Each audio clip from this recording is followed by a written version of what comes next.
Apoyada sobre la palma de las hojas, pequeño polvo fijo que el otoño disgrega, te contemplo.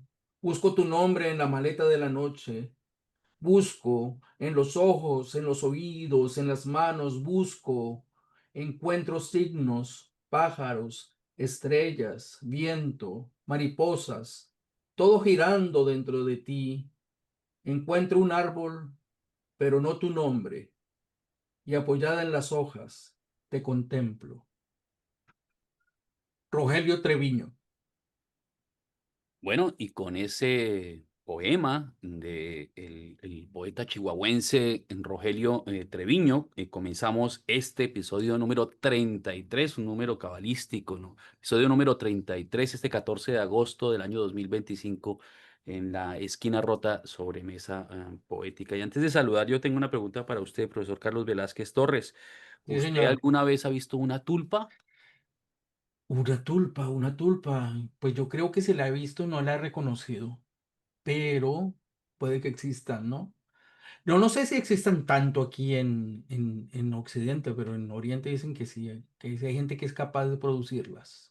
Pues yo nunca había escuchado la palabra hasta que leí el libro de la persona que tenemos invitada el día de hoy.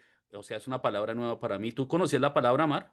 Tampoco, así que, pero al leer, al investigar un poquito, me encontré con que Borges utilizaba tulpas Mm, sin, interesante. ¿Cómo, decirlo directamente, ¿no?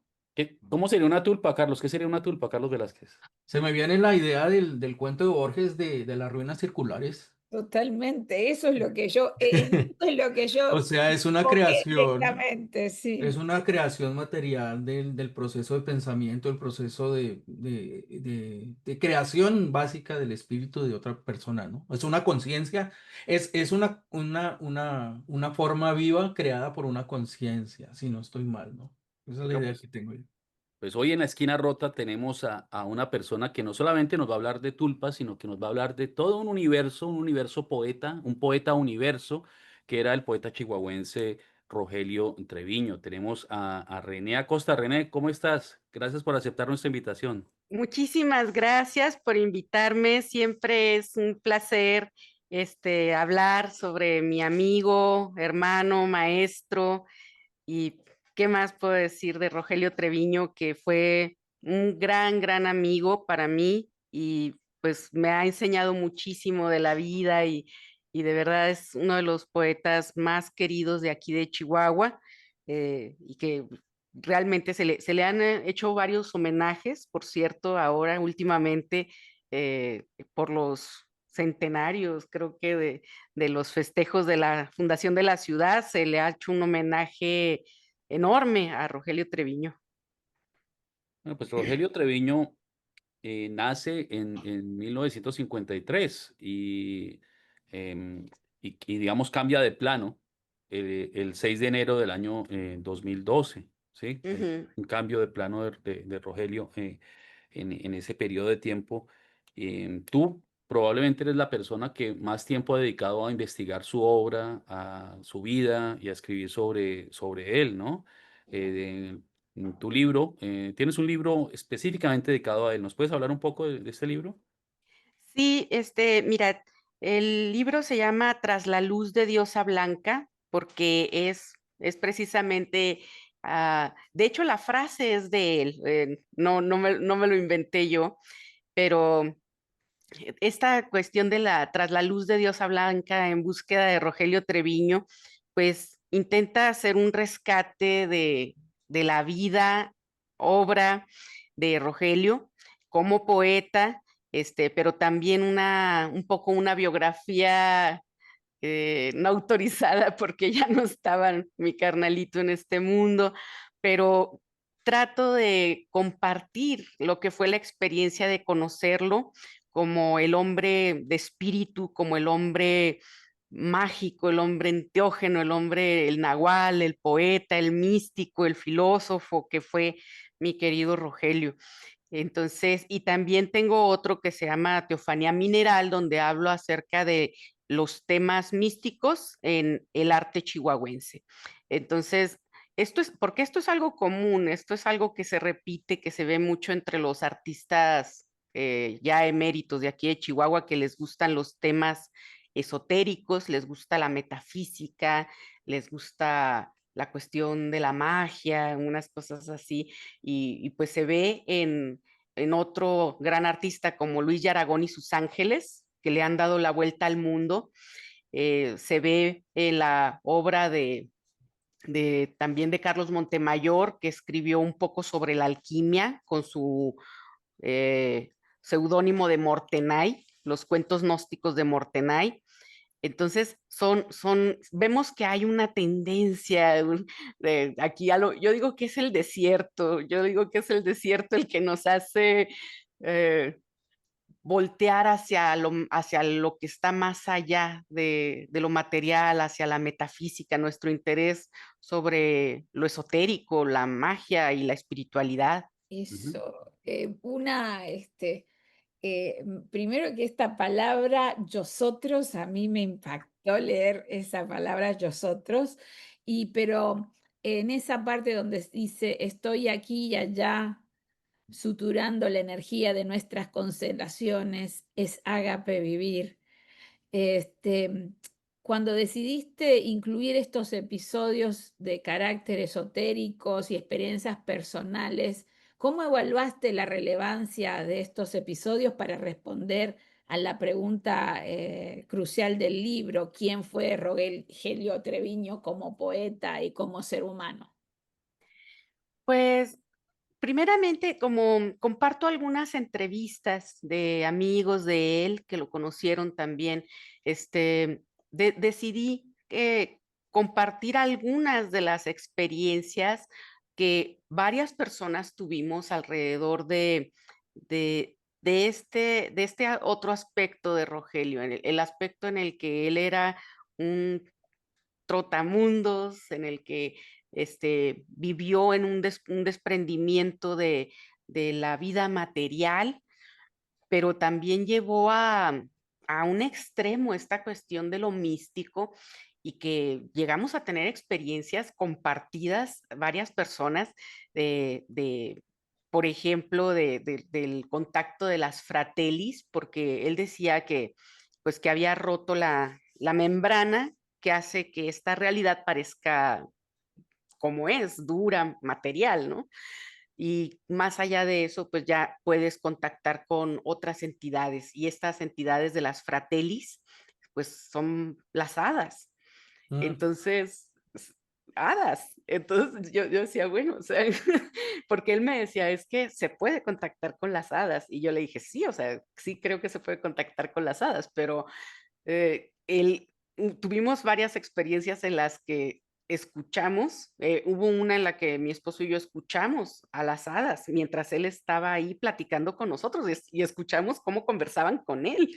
Entonces dijimos, ¿qué es es todo esto? como mágico realista, es increíble. Exactamente. Entonces, yo sentía una necesidad muy grande de compartir este otro lado, porque si no, se iba a perder, entre más tiempo pasara, se iba a terminar por perder, se iban a quedar solamente los libros de él, los poemas, y obviamente son muy importantes para el legado literario de Chihuahua, pero este otro lado de la personalidad de Rogelio, yo quería que la gente lo conociera, yo quería que no se perdiera.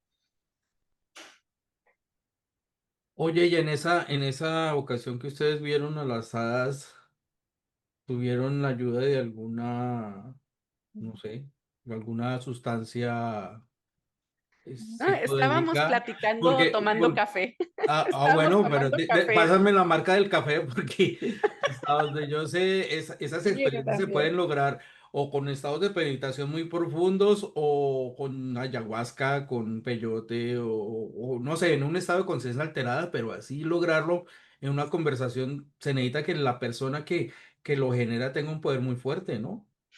Sí, y también cuando fue la presentación de este libro que es la colección de todos sus poemarios, eh, que cuando lo presentamos, estábamos en el museo y de repente vimos volar a las hadas, el público, y dijimos, están aquí, o sea, vinieron por él, vinieron a estar con él y dijimos, Dios mío, o sea, y estábamos en la mesa de presentación y nos dijimos, ¿viste pasar eso?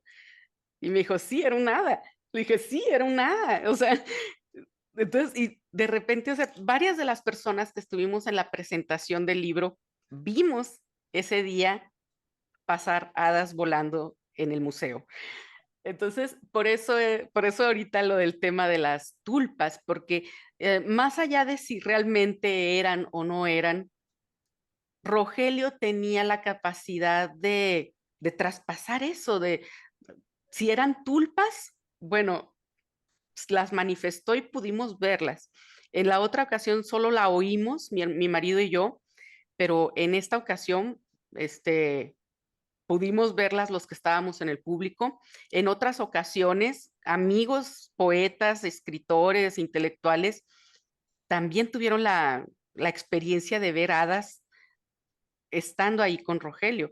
Entonces, era un hombre excepcional.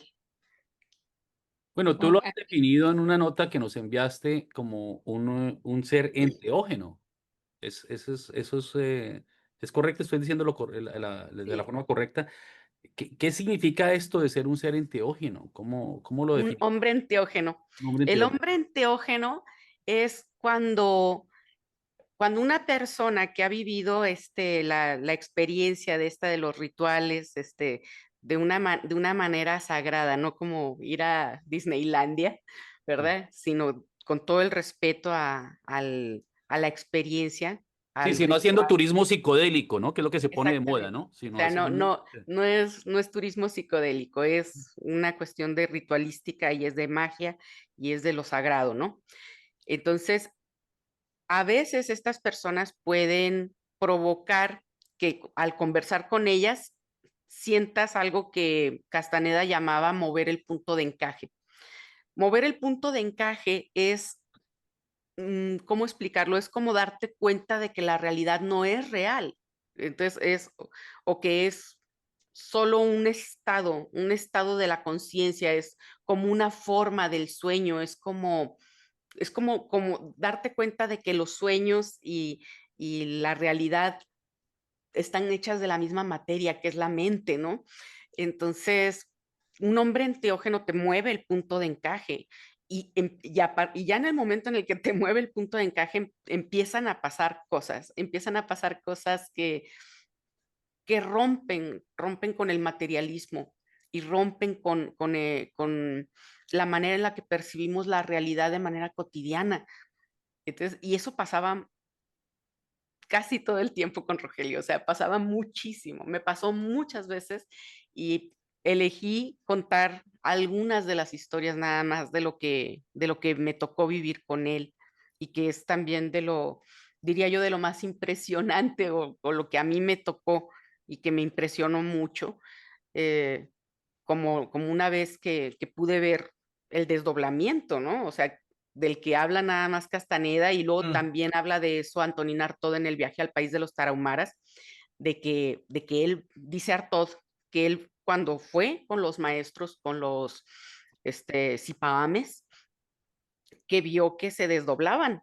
O sea, así como crear un clon de sombras, pues, o sea, para decirlo en términos de la cultura popular, así creaban un clon de sombras. Entonces, y Artaud dice que le presentaron algo así como una especie de acto de prestidigitación Okay, well, this is my fifth. y no se dio cuenta de que en realidad estaba viendo magia real, magia de verdad. Eso no era prestidigitación. Pero Artaud dijo, me llevaron a ver un acto de prestidigitación y cuando lo leemos dijimos, no, o sea, él no sabía que estaba viendo un, una forma del nahualismo, que Castaneda lo describe, Taisha Avelar, una de las estudiantes de Castaneda, lo describe. Entonces, o sea, y a mí me tocó presenciar ese acto de prestidigitación en Rogelio. Me mostró cómo se hizo el doble, se hizo doble, es como, pues por eso lo digo, como crear un clon de sombras. A mí me tocó verlo con mis propios ojos. Es que yo lo que veo, por ejemplo, dado a que mezclas en este libro testimonio personal con análisis literario, noto que lo haces con mucha precisión a la información. Entonces, ¿qué criterios seguiste para asegurarte que la información sobre la vida de él y su obra fueran precisas y no quedaran distorsionadas por la cercanía emocional entre ustedes? Mm, Pues realmente, o sea, yo simplemente conté los testimonios, no creo que hubieran, además de los testimonios de otros, de las entrevistas que realicé, de la gente que lo conoció, que estuvo cerca de él y que conoció esta parte de él. eh, pero pues como en todo de la historia, o sea, pues no se puede decir, bueno, esto que ocurrió es, ¿cómo decirlo? O sea, es que es entrar en la filosofía de la historia y en la filosofía de la historicidad, porque sí, ciertamente es como realismo mágico, pero realmente, o sea, por eso, yo creo que por eso nació el realismo mágico, porque realmente ocurren esas cosas. O sea, porque realmente hay momentos en los que el linde, el muro entre la realidad y, y la fantasía, a veces, a veces no es tan separado, a veces se entremezclan, A ocurren ver, cosas. como para aterrizar un poco la cosa porque me perdí. Eh, eh, yo quisiera tener una idea de Rogelio como, pues además de ser humano, en esta experiencia, en este nivel de espiritualidad. Él profesaba algún tipo de disciplina espiritual y la compartía con las personas, era una cosa más bien como espontánea. ¿Cómo era él en su vida como para poder lograr estos estados? Sí, él era muy disciplinado en la cuestión de los estudios de Castaneda. Él hacía los ejercicios que vienen en toda la obra de Castaneda, que es para entrar en el camino que por el camino de los brujos, ¿verdad? Que Ujú, así mismo lo dice Castaneda. Y también, pues básicamente hacía lo de la cuestión de las respiraciones y él era muy disciplinado en todo esto. Ahora, cómo surgían los momentos estos interesantes que comparto. Eso sí era espontáneo, porque él era una persona muy espontánea todo el tiempo. Era realmente como, incluso lo citábamos mucho, el teatro de los locos del lobo estepario.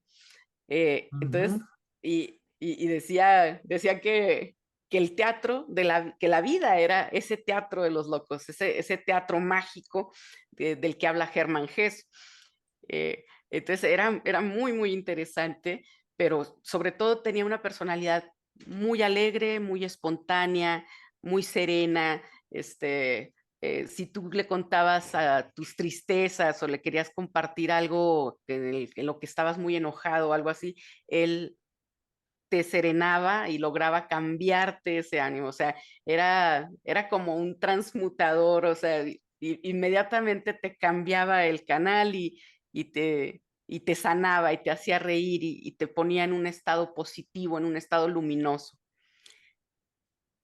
Entonces, pues sí, o sea, él había hecho todo eso, también hacía yoga, recuerdo que también le gustaban las artes marciales, eh, y de cuestiones así de espiritualidad le gustaba leer sobre el budismo y aunque no recuerdo que él ejerciera la cuestión esto de los mantras budistas, de esos ejercicios, sí recuerdo que él comentaba mucho a qué horas él tenía que hacer sus meditaciones de Castaneda, del camino de Castaneda.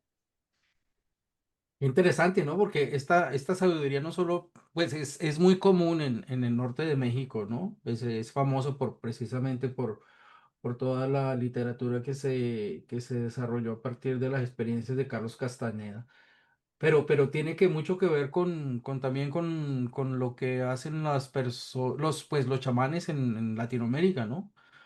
Parece que en el norte utilizan el peyote, pero en el sur se utiliza el yagé y la ayahuasca y tienen estados muy similares, ¿no? Parece que esa realidad, la aproximación a esa realidad es la misma, pero desde diferentes puntos, ¿no? Uno desde el desierto y otro desde la selva. Él estuvo también en Oaxaca y fue a probar los hongos de la cultura de los que son mazatecas, ¿no? Los de Oaxaca, como María Sabina, y él fue a tener Ujú. una experiencia también con los hongos y me platicaba de la diferencia que sentía con los distintos enteógenos que probó a través de su vida y siempre lo hizo de una manera muy respetuosa, muy religiosa, hacía largos ayunos para llegar a esos estados. mm, en esas temporadas en las que estaba haciendo estos viajes, estas peregrinaciones, me acuerdo que no bebía, a él le gustaba mucho beber, pero en esas temporadas no bebía, hacía ayunos, creo que nada más fumaba y a veces cigarro de tabaco, pero a veces creo que ni eso cuando se estaba preparando para, por ejemplo, en las Semanas Santas, él se iba a la sierra y me dice que él se iba al fondo de la sierra y quienes sabemos aquí lo que eso significa es que no iba con los médicos, iba con los brujos. Eso es lo que significa meterse hasta el fondo de la sierra. Bueno, a ver, yo voy a hacer aquí algunas preguntas de sentido común, pero antes veo a Mar y me pregunto, Mar, ¿tú alguna vez has tenido una experiencia así metafísica que tú, digamos, reconozcas, digas, yo recuerdo una, por ejemplo, cuando visité por primera vez Zaragoza, me llevaron al pilar que puso la Virgen María, la Virgen del Pilar, y allí en esa Basílica del Pilar hay unas bombas que cayeron durante la Guerra Civil y no explotaron. Están ahí las bombas como testimonio. Entonces uno puede besar el pilar que puso la Virgen. Y yo era muy joven, cuando besé el pilar tuve una sensación que nunca volví a tener. Sí, tuve esa experiencia. ¿Tú alguna vez has tenido alguna experiencia que tú reconozcas es metafísica, es sobrehumana, digamos que desborda lo estrictamente material, Mar? ¿O tú eres... Sí, sí. Y esa experiencia ha sido gracias a una persona o una situación o un lugar? Em, pues siempre tiene que ver con por supuesto, tiene que ver con personas y siempre cuando ha habido fallecimientos en mi familia, cuando fue el fallecimiento de mi abuela y ahora recientemente con el fallecimiento de mi padre.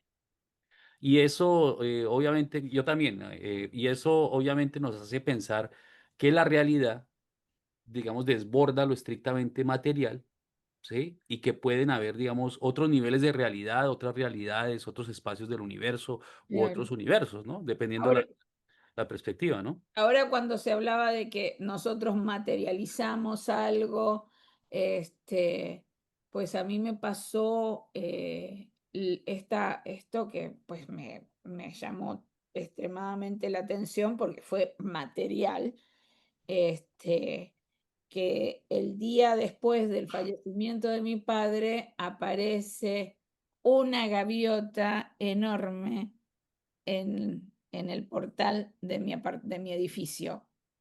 No estaba dañada, aparece muerta en la entrada de mi edificio, en la calle, y, y es una gaviota completamente sana, con una cara de serenidad total, pero muerta en la puerta de mi casa. Y le comento a mi madre lo que está pasando, porque ocurre justo el día después del entierro, y mi mamá me dice, tu papá cuando éramos novios de joven me leía Juan Salvador Gaviota.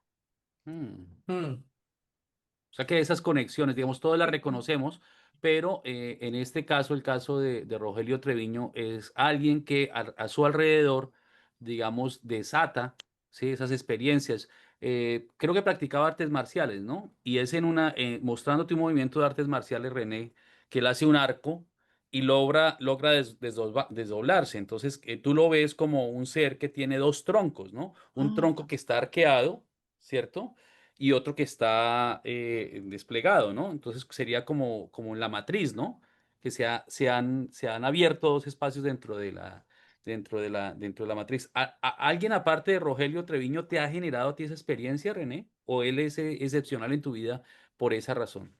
Él fue excepcional en mi vida por esa razón, porque de hecho, o sea, mm, de o sea, la gente no estábamos tomando drogas en el momento que estábamos con él. Él era el enteógeno, o sea, él era o el que sea, las con tomaba. él era que ocurrían esas cosas, extraordinarias.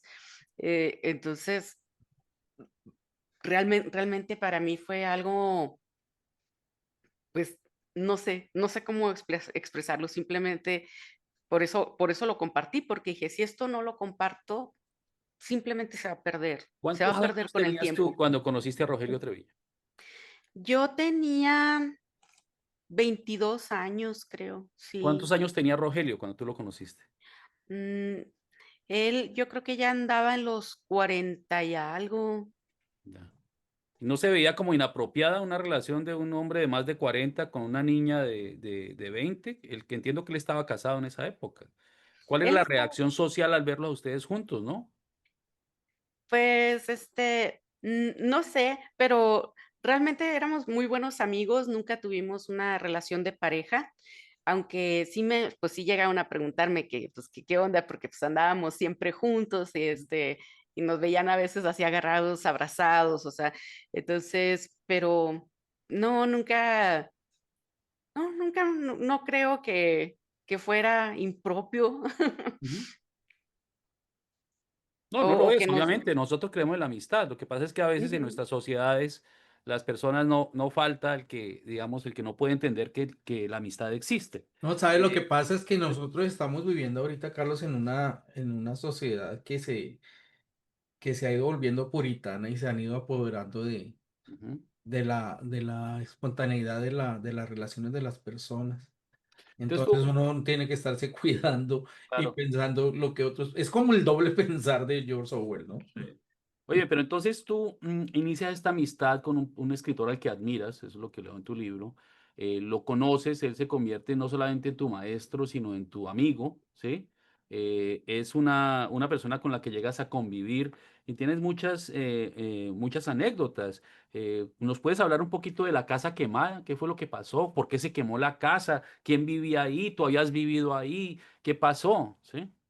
Sí, en esa ocasión yo ya no estaba viviendo con él, estuve viviendo unos meses ahí en la casa de Rogelio, que era la casa que le dejó de herencia a su mamá. Y en esa casa pues era un cuarto con un baño, así, en un lugar pequeño. Y yo ya no estuve ahí en ese momento en el que se quemó la casa, pero pues hay varias experiencias que recolecté en las entrevistas que hice y que me decían de que la casa se quemó porque tenía velas prendidas. eh, o sea, y otros me dijeron que fue porque estaba fumando, o sea, porque a él siempre le gustó mucho fumar tabaco. También llegaba a fumar de las otras plantitas, pero a él lo que le gustaba mucho era fumar tabaco y tomar café.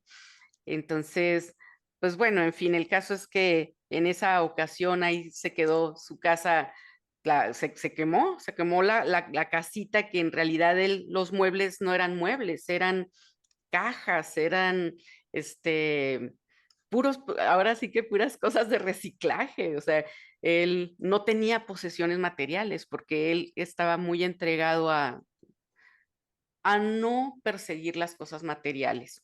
Entonces, él no vivía con apegos materiales, o sea, ni siquiera tenía una taza favorita, nada, él no tenía nada. Entonces, y cuando fui, dije, bueno, pues voy al menos a ayudar a limpiar aquí, porque encontré la casa toda quemada y dije, bueno, voy a limpiarla y voy a esperar a ver cuándo regresa Rogelio. Y me acuerdo que me encontré un escrito que él estaba haciendo. Era, ay, ¿cómo se llamaba? Era una obra, pero que tenía que ver con la espiritualidad y con la metafísica.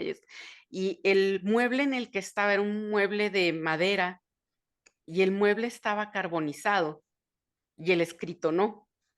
El escrito estaba quemado de las orillas, pero no estaba quemado el escrito. El escrito seguía intacto. Entonces fue una cosa que a mí se me hizo, dije, ay, Dios mío, ay, Rogelio, siempre con sus cosas tan mágico él, porque el escrito no sé, o sea, ¿cómo explicas que un escrito de papel no se queme? O sea, se quemó toda la casa, se carbonizó todo, todo estaba carbonizado, excepto el escrito de él, que estaba en un mueble de madera carbonizada. Es que En- es increíble que yo creo que de los 33 programas que hemos tenido, es el programa en que me he quedado así como fascinada con lo que nos cuentas, fascinada con tus estudios, con la manera en que profundizaste todo esto, cómo equilibraste tus puntos de vista con las posibles percepciones críticas o contrarias de la vida de Rogelio, ¿no?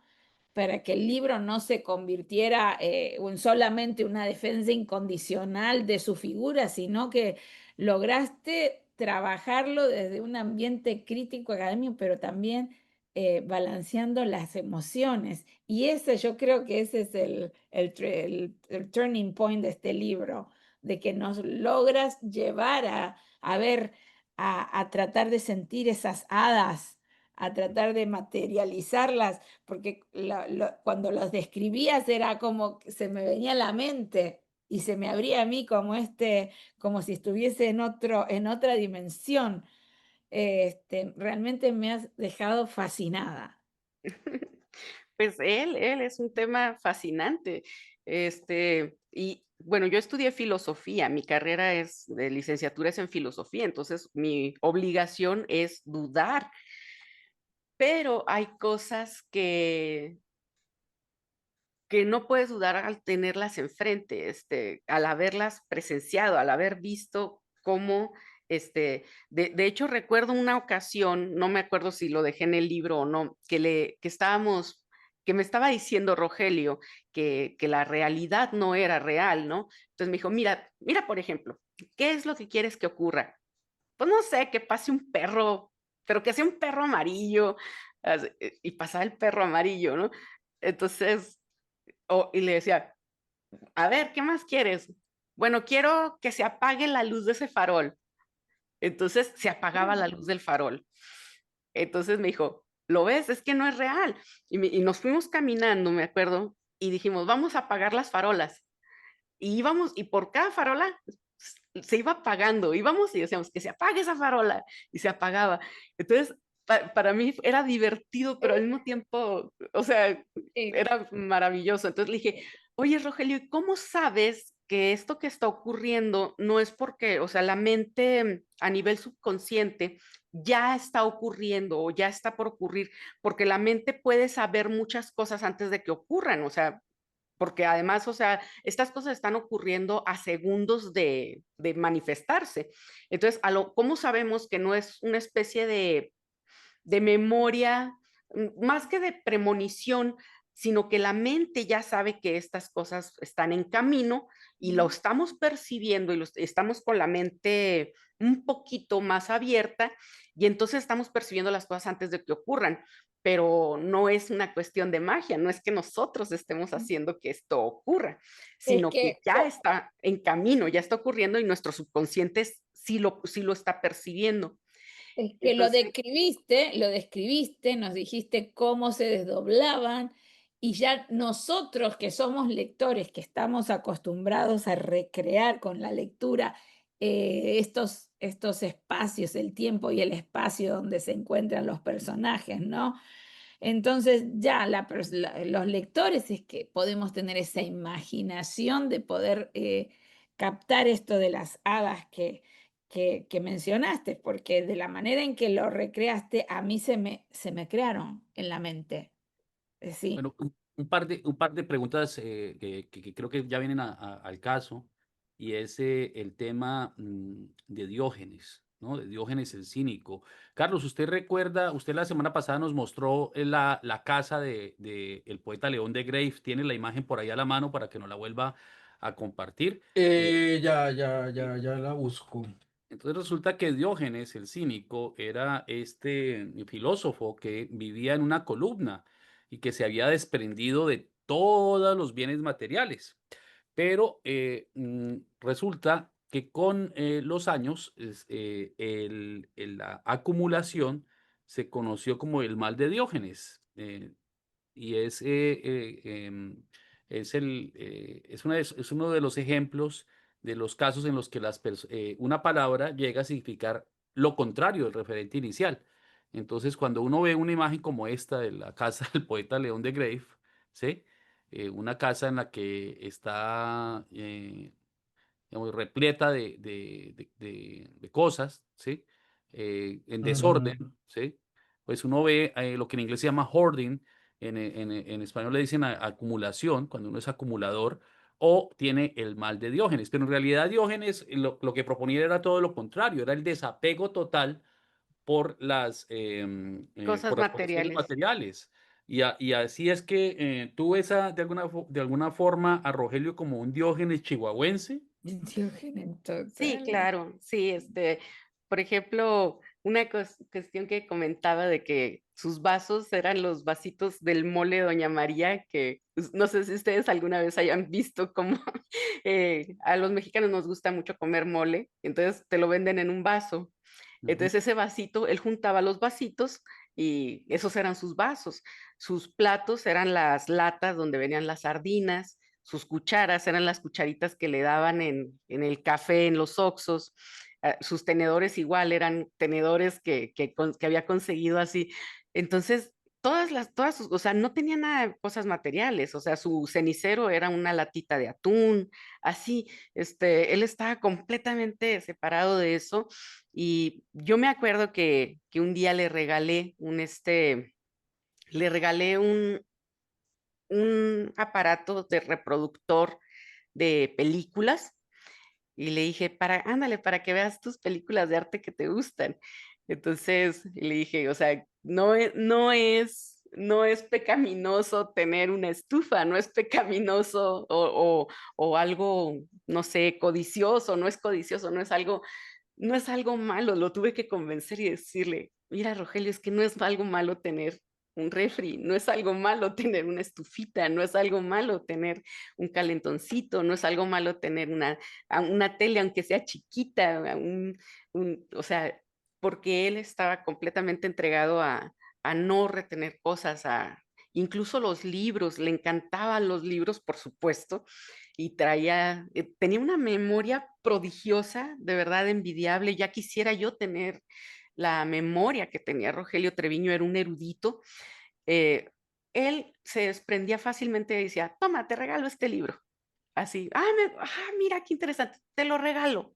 Así, con una generosidad, no guardaba nada para él. Era una persona muy, muy entregada a, a vivir de una manera plena, porque él decía que la libertad, la verdadera libertad, era la libertad del espíritu. Entonces, me acuerdo que una de sus frases muy, muy frecuentes era, ese es un hombre rico, tan rico que lo único que tiene es dinero. Entonces, y nos daba risa, ¿verdad? O veía pasar así los carros así muy lujosos y decía, anda, mira un féretro con ruedas.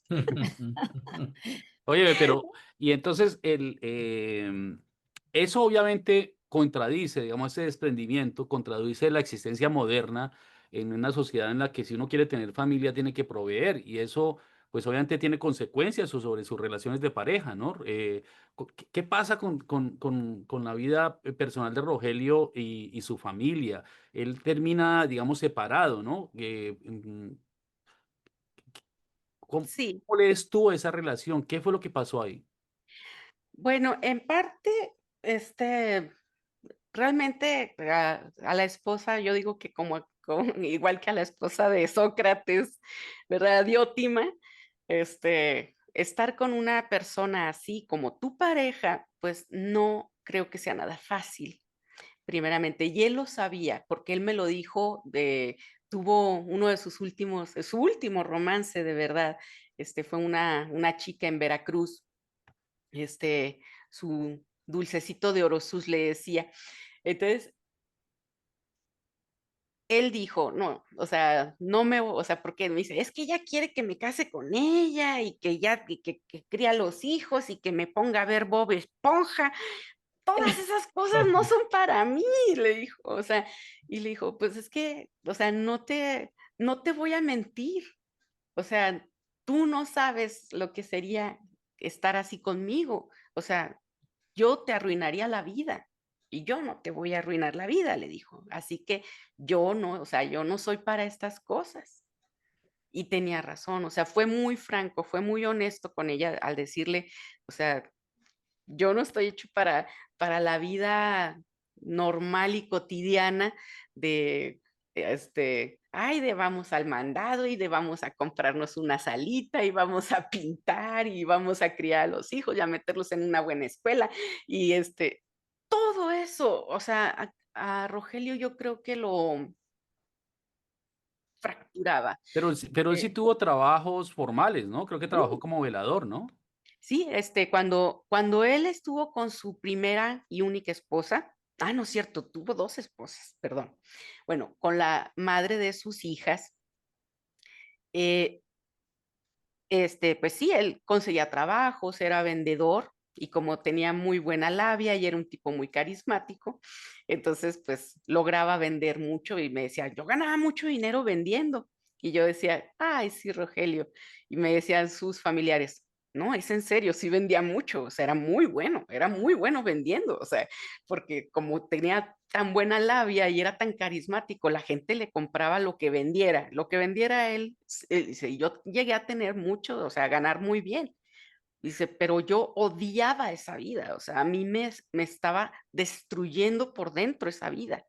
Entonces Ujú. la esposa, pues se hartó, la esposa se hartó, y él de alguna manera, yo creo que intentó escapar de esa forma de vida, de ese estilo de vida, bebiendo, porque a él le gustaba mucho beber. Entonces, pues olvídate, o sea, en el momento en el que empieza a beber, pues también empieza a fallar en el trabajo, empieza a fallar el dinero. Entonces, todo eso, o sea, no combinaba en un matrimonio, o sea, entonces la esposa se cansó, se hartó. Pues yo me imagino que cuando le decía esta frase, rico no es el que tiene mucho, sino el que no necesita nada, y la mujer me imagino cómo reaccionaría ante esa frase, ¿no?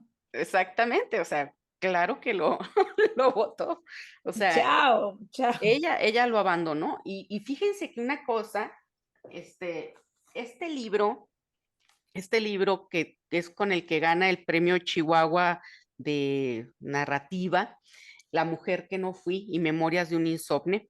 Estos libros los escribe cuando se divorcia de Laura, que es su primera esposa, la madre de sus hijas. Y ahí muestra, o sea, muestra cómo fue una crisis emocional para él, o sea, no fue fácil tampoco fue así como, ay, bueno, ya me dejaste y bueno, entonces ya me voy a dedicar a ser poeta, a ser borracho y a ser nahual o sea, y ya, adiós. No, o sea, aquí muestra cómo es el descenso, cómo es el descenso a la locura y el salir de esa locura, ¿no? Es muy descarnado, o sea, esto de la mujer que no fui. Entonces, aquí es donde vemos a Rogelio cómo pensaba, porque al leerlo, así es como él hablaba. Él hablaba así como está escrito La mujer que no fui. Si me permiten, les leo tantito, Dale. porque esa era la manera de pensar de él. O sea, no está tan lejos, o sea, no está literalizado, o sea, literariezado, o no sé cómo decirlo. O sea, no, él hablaba así, él pensaba así, él era así casi todo el tiempo, ¿no?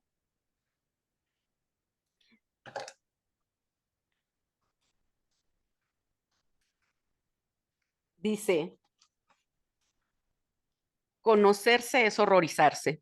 Esa es una frase que todo el tiempo me la decía Rogelio y yo no lo entendía.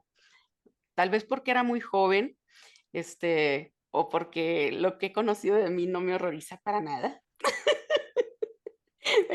Me conozco y me encanto, o sea, pero tuve que crecer y darme cuenta de que sí, conocerse es horrorizarse, porque si logras conocerte por completo, vas a llegar también a los lados más oscuros de la mente, ¿no? Mm. Entonces él decía mucho esa frase, conocerse es horrorizarse. Esta certeza es comprendida con el cuerpo, no con el pensamiento. Chalquis, chalquis, pececito al que teme Leviatán. El hombre escucha detrás de la puerta, la mujer contesta. Los días pasan según la inmovilidad del hombre. Pensar es demasiado. Hoy por la mañana mis padres pelean como siempre pienso, pero detesto pensar de esta manera mecánica. Todo tipo de pensamiento barniza la realidad que nos rodea, la fija, la mata, el tiempo se disuelve. Es cierto, la vida es muchos días. Ayer por la noche reconocí mi sombra detrás de la tapia. Nunca mi propia sombra me había mostrado el cúmulo de mis antepasados. Nunca había escuchado el remolino de sus voces. La primera persona, la segunda corre en el río de la sangre. La tercera murió por nosotros. Entonces es la tercera la que habla, la que nos vive. El día, como siempre, retorna. Alguien mira en el cristal oblicuo de mis ojos. Esto que están escuchando, así era el pensamiento de Rogelio, así hablaba. Es como estar hablando con Rogelio. Este libro es el más él, bueno, también porque es narrativa, pero aquí habla como él hablaba, como él pensaba. Entonces, a veces era así como un salto de muchas ideas y metáforas y poetizando.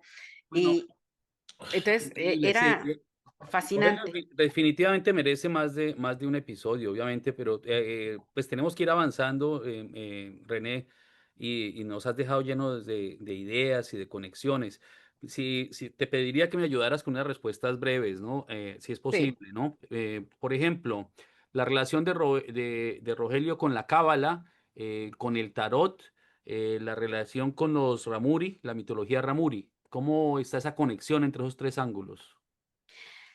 Bueno, él conocía de la cábala y conocía de todas las corrientes esotéricas. Era un tipo erudito sobre el esoterismo. Era el hombre que más conocía sobre cabalismo, sobre alquimia, sobre el tarot, el conocer del tarot. O sea, para las personas que están bien metidas en esta cuestión del esoterismo, como era Rogelio, pues es simplemente conocer las bases de los simbolismos, conocía de astrología, conocía prácticamente todo lo que fuera de magia. ¿Y cómo fue el experimento psíquico místico que tú hiciste con él para que te enseñara sobre el tarot? Ustedes hicieron un experimento, ¿lo puedes describir? Fue muy sencillo, él me dijo que, le dije, es que yo quiero conocer el tarot y me dijo, muy bien, vamos a hacer esto. Todas las noches piensa nada más, antes de dormir, piensa en que quieres que se te revele el conocimiento del tarot. Y a través de los sueños, en todos los sueños, abordábamos una carta. Entonces soñaba y era como, pues eran unos sueños muy oníricos, porque eran símbolos, soñaba con el símbolo. En cada carta iba soñando el símbolo. Y luego me decía, a ver, ¿qué soñaste? Y dije, oye, pues soñé un hombre, soñé un vagabundo, así empezamos. Soñé con el vagabundo y luego tenía un perrito muy simpático, pero era un perro mágico y era un perrito blanco, pero de repente lo veía como perro amarillo de sus callejeros. Me dijo, y ya me explicaba los símbolos. Entonces, fue a través de los sueños que estuvimos trabajando y ya cuando al despertar me explicaba el sueño. Y al explicarme el sueño ya iba yo comprendiendo cada carta del tarot. Ese fue, ese fue el experimento. Y eso es una forma de vivir en poesía, ¿no, Carlos? Sí, claro, claro.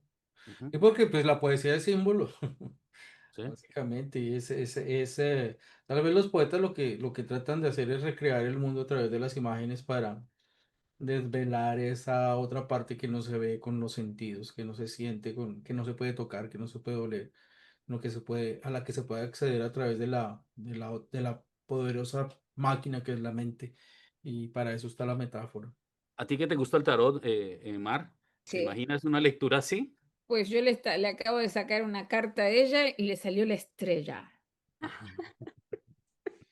Sí, te salió la estrella y en el contexto de tu trabajo habla de una misión luminosa, Ujú, ¿verdad? De mostrar caminos, de ofrecer conocimiento y de mantener pureza de la intención. Y eso es lo que has logrado con el estudio de tu maestro. Y ujú. La estrella, brevar de las aguas celestes, porque trae un jarrito que está sacando agua y está metiendo agua, pero son las aguas celestes, ¿no? Ahí se está reflejando todo el cielo nocturno en el agua de la estrella. nota que tu trabajo ilumina y permite que otros lo vean, pero estás haciendo brillar a otra persona, pero la estás haciendo brillar a través de tu conocimiento. Ujú, sí, sí. Uy, Bueno, si y ahí supiera entonces, tantas cosas. no, Hay ustedes se tantas van a cosas llevar que les supremamente podría bien. contar. Esta es una amistad que comienza. Ya después hacen ustedes su propio Ujú. podcast poético místico, ¿sí? Ay, sí. Sí, Sí, un episodio en el que se le hacen interpretaciones místicas, le sacamos una carta a un poeta y decimos, vamos a ver qué pasa aquí con este poeta, le sacamos la carta o a un libro, ¿no? A un poema. Entonces, quisiera un poquito también adelantar, otra vez, como digo, tenemos que hablar muchas veces más de Rogelio Treviño, no es un tema que se pasa, no es una hoja que se deja atrás, no. Como bien dijo él, al leer a Kaku, al profesor Kaku, que sabes, es compañero nuestro aquí en la universidad, profesor Michio Kaku, sí. que es compañero nuestro aquí en la universidad, y que hablaba, digamos, de la posibilidad del viaje en el tiempo, eh, eh, em, pues quizá en algún momento volvamos, digamos, sobre estos pasos de hablar de Rogelio. Pero quiero pasar a otro tema. Se considera o se le llama un poeta hermetista, precisamente por todos esos símbolos, por toda esa carga semiótica que trae de varias tradiciones que logra fundir, ¿no? En sus poemas, en el Septentrión, que digamos es el poema famoso, el poema épico de Chihuahuense, ¿no? Que tú has escrito sobre él, pero se hablaba también de una rivalidad con José Vicente Anaya. ¿Qué hay de cierto en ese tema de la rivalidad? Porque según entiendo, Rogelio no parece que llevara nada oscuro en el corazón. Entonces, ¿quién era el problemático? ¿Anaya o qué? ¿Cuál es la historia ahí, René? Mira, los conocí muy bien a los dos. En realidad, Rogelio adoraba a Anaya, entonces incluso él, en el libro, en el poema de Septentrión, se ve partes en las que se las menciona a José Vicente Anaya y le hace dedicatorias a José Vicente Anaya. Él adoraba el poema de Hikuri. De hecho, yo diría que Septentrión es un hijo directo de Hikuri. Entonces, pero aquí lo que a Anaya le molestó es que Septentrión se convierte algo así como en la suave patria, como es la suave patria para los mexicanos, se convierte en nuestra suave patria para los chihuahuenses. Y Hikuri no, Hikuri sí es un libro muy respetado, muy leído, muy reeditado, muy conocido, y es un poema que todos los jóvenes poetas y las nuevas generaciones tienen que leer. Es un nuevo clásico chihuahuense, pues. Pero, pero el que se queda de alguna manera en el corazón del pueblo va a ser Septentrión. Entonces, eso le lastimó un poco, digamos que el ego a José Vicente. Sin embargo, o sea, los dos eran enormes y como te dije, o sea, mm, Rogelio adoraba a José Vicente Anaya. Ahora, tampoco ayudó mucho que en el medio, ay, que ya ven cómo son los escritores, a veces es un nido de víboras. Entonces, no ayudó mucho que hubiera gente que los quiso separar y lo logró, ¿no? Logró que crear una animadversión de José Vicente hacia Rogelio.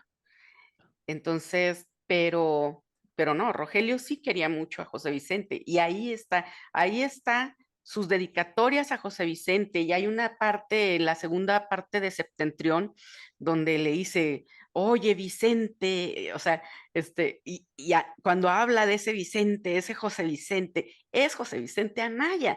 Entonces, o sea, y le está hablando de una manera en la cual no está siendo despectivo ni nada, al contrario, se ve que el poema de alguna manera está casi dedicado para José Vicente Anaya. Tenemos que hacer un programa sobre José Vicente, ¿cierto, Mar? Sí, claro que sí, tenemos que ahondar en todo eso. Invítenme también, porque también fui alumna de José Vicente y Claro, también te invitamos. fui muy buena amiga de él. Creo que perdimos a Mar Russo por un segundo, la veo congelada. Carlos Velázquez Torres, ¿usted envidia el éxito de otros escritores? Ya no. Cuando tenía 20 años, tal vez no, no, realmente no. Uno quiere llegar a tenerla como, uno puede tener la ilusión de poder llegar a tener las habilidades que ellos han desarrollado, ¿no? Pero envidia, yo no creo. Ya la envidia no produce cosas buenas. Sí. La envidia Bueno, produce frustración, básicamente. sí. Seguimos adelante. René, pues vamos tratando de recoger esta entrevista. Gracias por haber aceptado. Antes, pues en la antología de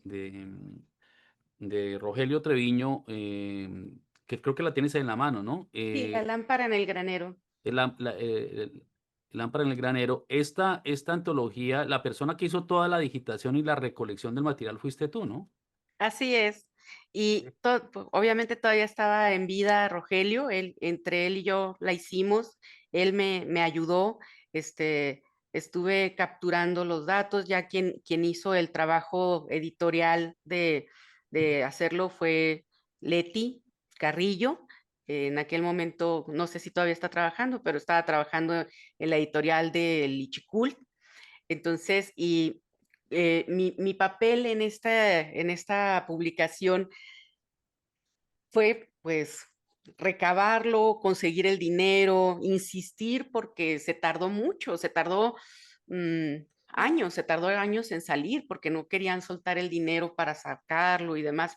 Fue mi intervención mientras estuve en literatura, en el Departamento de Literatura del Instituto Chihuahuense de la Cultura del Gobierno del Estado, lo que hizo posible que tengamos aquí la lámpara en el granero. Nada más que no me dieron crédito, Ujú. pero bueno, no quiero ser mezquina, Sí.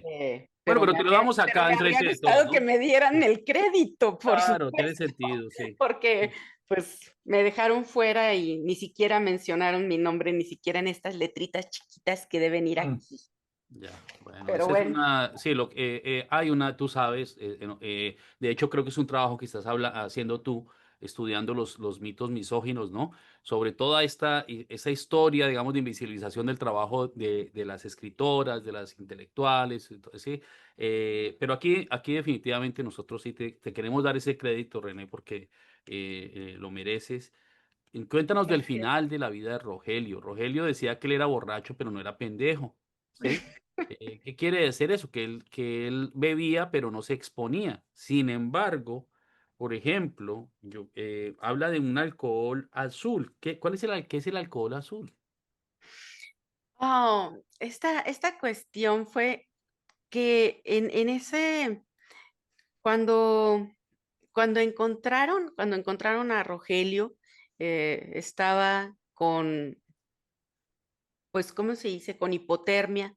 Ujú. Estaba con hipotermia, estaba con un grado de intoxicación alcohólica muy grande, pero habían encontrado un frasco con una tapita. Lo que pasa es que la tapa del alcohol te muestra si puede ser ingerido o no.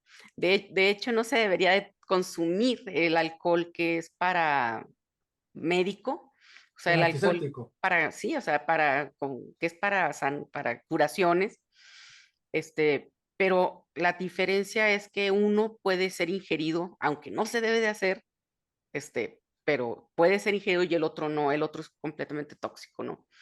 Entonces, pues sí, la cuestión está en que aparentemente bebieron él y otros tres amigos una sustancia de alcohol tóxico. Alcohol industrial. ¿Sí? Sí, Y entonces, finalmente, en la última noche de Rogelio, él se queda a dormir, digamos, como en una enramada, en un sitio medio abierto, con otros compañeros que se han alcoholizado con él. En algún momento él se levanta y quieren ir a buscar más licor. Alguien se queda y él se va con otras dos personas. Eso es lo así es, correcto. Y ya es la última vez que se le ve con vida. así es. Desaparece. Pasa más de un mes, pasa un mes sin que sea reconocido el cadáver y, y tú eres la persona que va a reconocerlo. ¿Nos puedes contar eso? O sea, ¿te toca a ti ir a reconocer el cadáver de Rogelio Treviño? Así es. Un Eh, mes después. sí, un poco más de un mes después. Porque al parecer, esa noche murió Rogelio y otro de los acompañantes, pero aparentemente sobrevivió uno de ellos y él, pues estuvo comentando en los lugares, en las cantinas, pues que había pasado eso y que no había visto a Rogelio, que no sabía qué pasaba, dónde estaba, qué pasaba, que creía que estaba muerto Rogelio. Entonces, se corre la voz porque dicen, bueno, pues es que yo desde que regresé, en ese momento había estado viviendo un tiempo en Durango, regreso a Chihuahua y cuando regreso, lo primero que hago es buscar a Rogelio porque yo una, traía una visión en la que se me había presentado Rogelio en un sueño y fue justamente la noche en la que murió. Tuve ese sueño en el que me dijo, mira, ay, René, me dijo, te voy a pedir un último favor. Es que sabes que estoy muerto. Me dijo, necesito que vayas a Chihuahua, que vayas y busques mi cuerpo y se lo entregues a mi familia porque nadie sabe que estoy muerto. Es el último favor que te voy a pedir. Entonces, esto, tengo este sueño. Entonces, nosotros ya estábamos, preparándonos para mudarnos. Entonces, pues hacemos la mudanza y lo primero que hago al llegar a Chihuahua es buscar a Rogelio por todos lados. Entonces me dicen, ¿sabes qué? Andan diciendo que Rogelio se murió. Y entonces yo dije, no, híjole, ojalá no vaya a ser aquella noticia, porque después de que tuve ese sueño, salió una noticia de que habían muerto dos personas por hipotermia en estado de indigencia en Chihuahua. Y había estado nevando en esas temporadas, estaba haciendo mucho, mucho frío. Y yo dije, ojalá no vaya a ser uno de esos Rogelio, porque tuve este sueño. Entonces, pues ya, cuando llego a Chihuahua, me dan ese pitazo y lo primero que hago es salir a buscarlo. Entonces voy al C4, no me dejan pasar porque no soy familiar. Entonces, y bueno, también no estaba identificado, ¿verdad? Entonces me dijeron, no, si usted no es familiar de la persona que está buscando, no puede entrar aquí a ver los cuerpos. Entonces me mandaron a otras oficinas, a una que está cerca del canal, y ahí me mostraron las fotografías de las personas que en ese periodo habían, pues habían sido recuperados sus cuerpos y estaban esperando en la fiscalía y en el C4, una cosa así. Entonces, pues ya, ahí es cuando veo las fotos de mi querido Rogelio y miren, se me rompe el corazón nomás de acordarme, porque pues lo veo y lo reconozco y, Ujú. y digo, no, pues sí, es él, es él. Y me dice, no, o sea, ¿estás segura? Sí, ¿cómo no? ¿Cómo no? ¿Cómo no reconocerlo? Era él. Pero bueno, entonces, así fue, así fue. Ya yo tuve que encargarme de avisarle a los familiares, de avisarle a todas las personas, amigos y demás, y pues ya, así fue. Cuando estuvimos ya en la funeraria, un buen amigo que era de los encargados funerarios me dice, ¿no quieres verlo por última vez? Y me dijo, pero pues es que no va a ser algo agradable porque estuvo congelado el cuerpo. Entonces lo estamos procesando. Le dije, no, no quiero verlo, así no quiero verlo, no quiero ver a mi hermanito, a mi amigo, mi Ujú. hermano, casi un padre en muchas formas, mi maestro, no lo quiero ver así. Ujú. Quiero quedarme con la imagen de él como siempre fue, Ujú. maravilloso, sonriente, alegre, como con esa alma de niño que él tenía, porque tenía un alma de niño, era hermoso, era un ser humano maravilloso. Y creo que nunca voy a encontrar una persona como mi Rogelio. Ujú. Lo quiero mucho. Ujú. Sí. Tengo aquí sus fotos Ujú. y pues bueno, yo sé que a él no le gusta verme llorar, así que ya no voy a llorar.